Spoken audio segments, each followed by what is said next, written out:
At some point during the expedition, David kept the drone stationary for some time to capture the images of a tiger. The angle of depression from the drone to the tiger changed from 30° to 45° in 3 seconds as shown below. What was the average speed of the tiger during that time?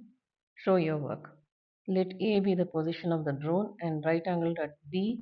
The original position of tiger is C. The new position is D. Time taken for the tiger to travel from the position C to D is 3 seconds.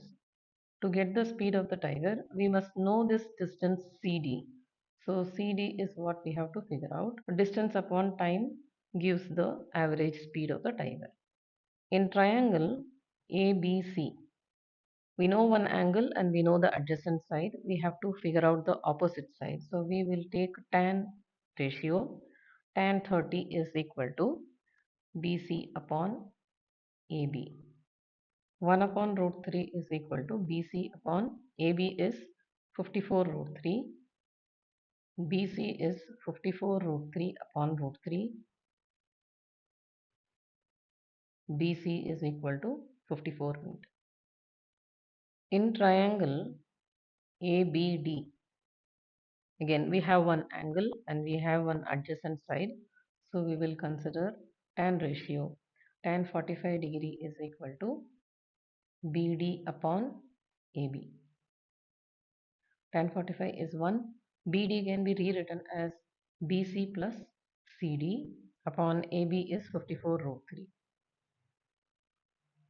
54 root 3 is equal to, we know BC, which is 54 plus CD.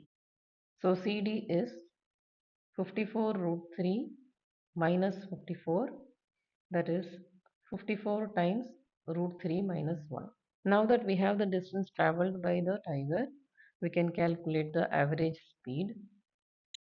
Average speed is equal to distance upon time. Distance is 54 times root 3 minus 1 upon 3 seconds, which is 18 root 3 minus 1. Root 3 is 1.73 minus 1.